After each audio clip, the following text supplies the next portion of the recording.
Welcome to all sins and commandments alike. This is Griever, your guys' host as always, bringing you guys the latest episode review of Wrath of the Gods. I'm gonna say it. Last episode, I was afraid to say it. This episode, I'm gonna say it. I liked it. I liked the episode.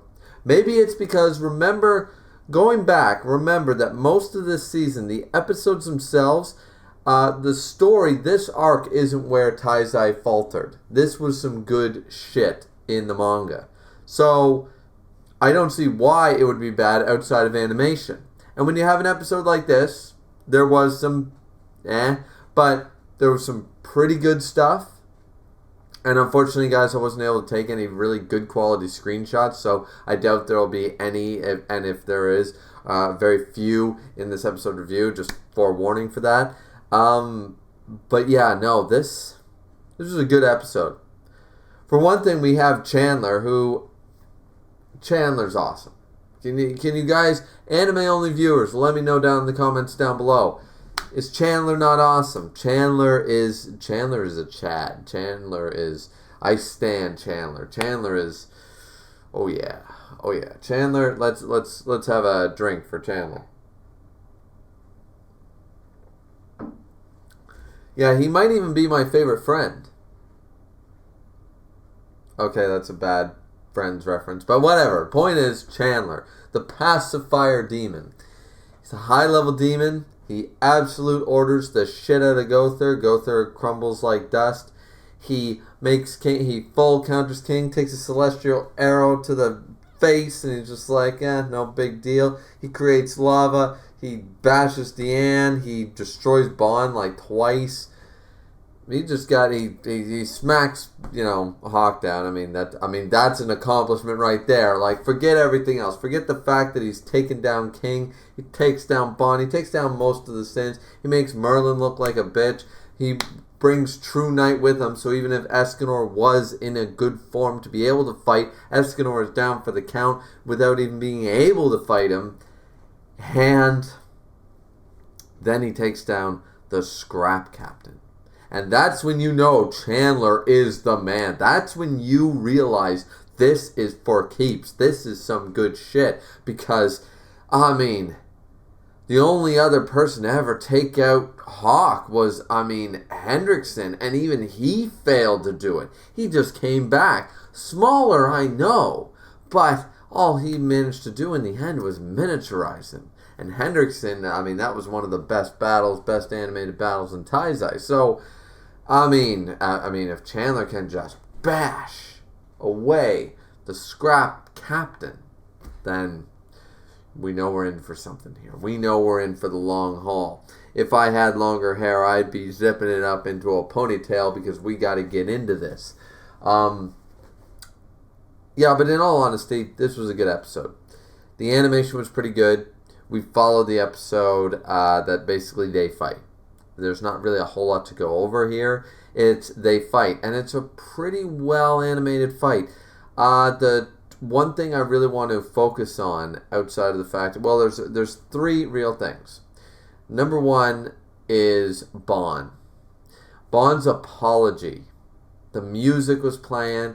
He was shouting. This is a moment that in the manga was done well, but in anime, here's where anime can shine. Similar to like Gohan going Super Saiyan 2 for the first time against Cell. It's a moment, it's not on that level, but anime can do such justice to moments because of sound, because of soundtrack, because of animation. You get the feels different than you would in a manga.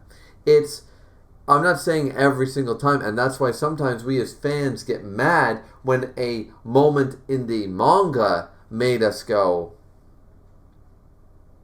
make us pause for a second, whether we cry, whether we laugh, but we get emotional, and when it's not done enough justice that we believe that if the manga can do that, the anime should make us weep. If we cried, we should weep. If we laughed, we should be rolling on the floor.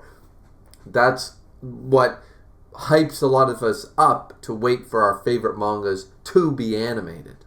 is that this is, like, it should be perfected in an anime.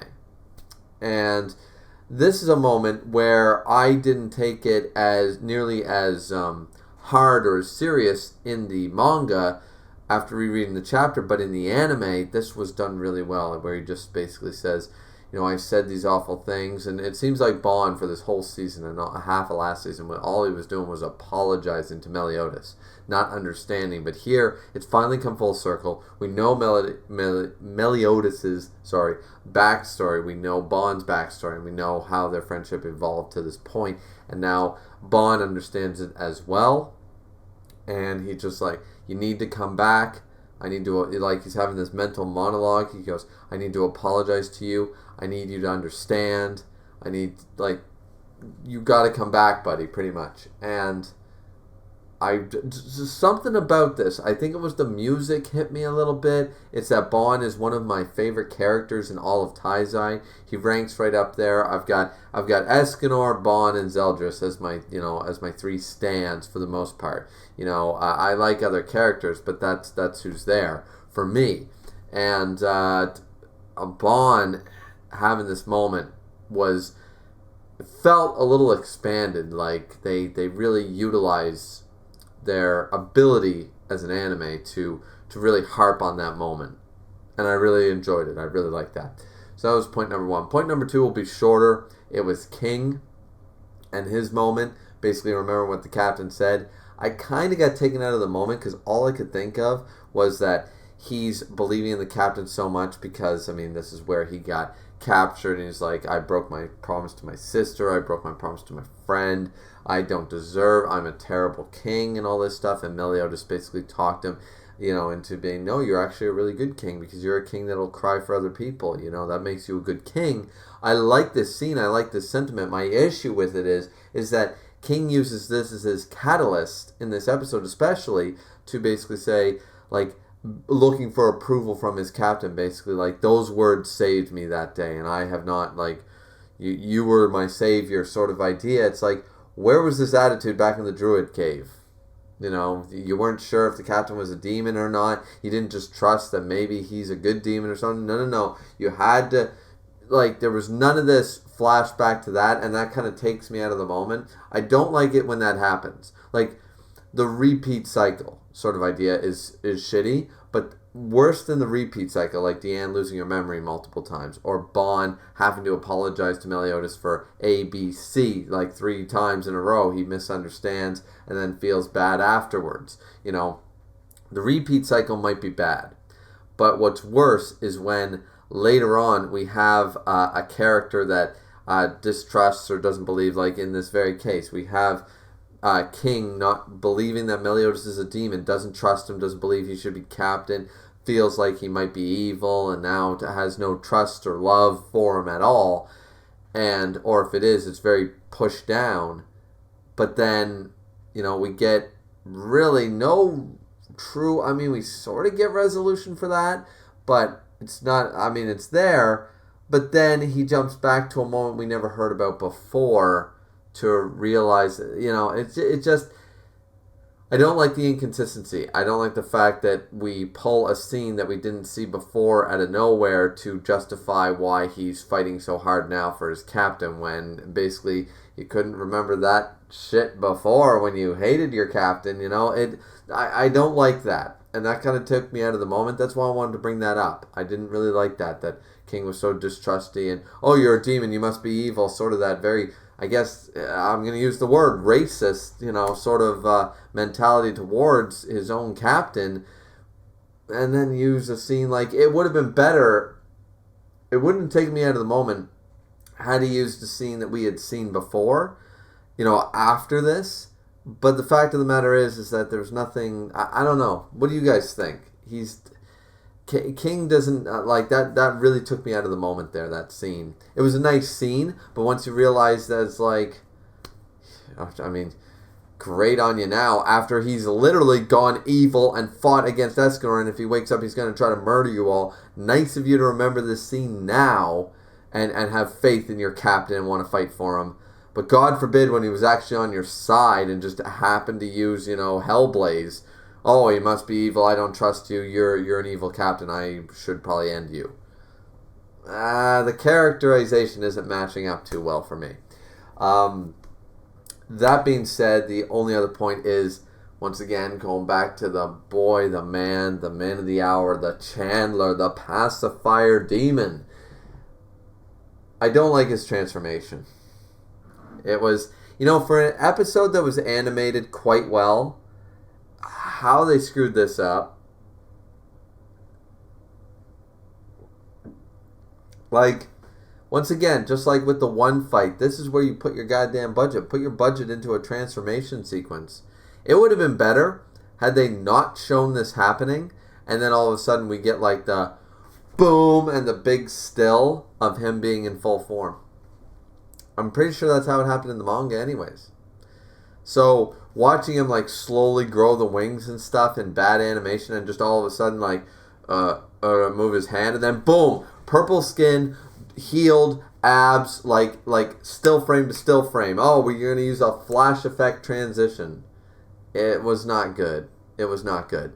There was no real animation there, and I really didn't like it. And for the sake of those two shots that were not well done anyways, you could have just went from Chandler with a hole in his chest to epic looking balls out demon form Chandler. Honestly, I would have preferred it, because what we got actually took me out of the moment a little bit. I was like, really? This is what we're getting?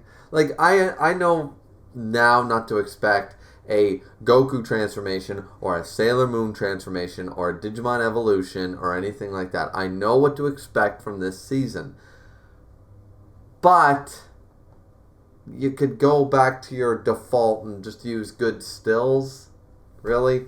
Yeah, so that and the design, unfortunately, I really wanted him to have the black hair here. See, because I always thought Chandler had white hair, and then he went to black hair. Even if okay, his hair's green, whatever, the green look is fine. It's grown on me a little bit here.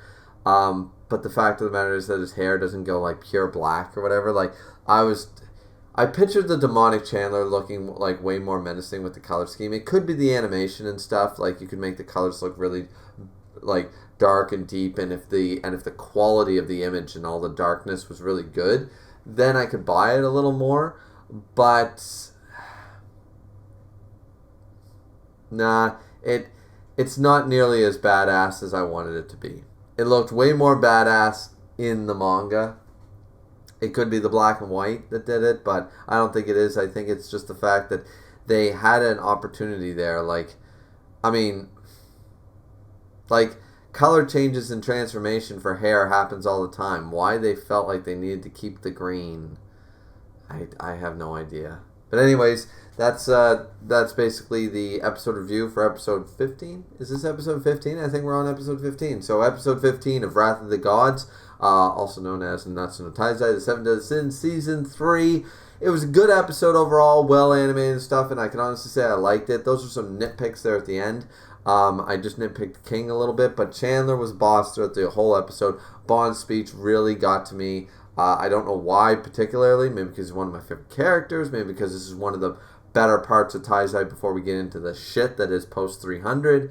But this to me was really good. I liked it well enough, knowing what to expect from these episodes. So, but what did you guys think? Did you love it? Did you hate it? Please like, subscribe, comment as always. Really appreciate it. Don't forget to hit the bell notification and join the Discord down below. You guys want to know when I drop a video, you can know either way. Looking forward to episode 16, because I really think we'll get into some better stuff there. So hopefully they keep up this animation quality for the most part, because I thought it was pretty good. And but we'll have to wait and see. So drink responsibly as always, ladies and gentlemen. See you back here next time.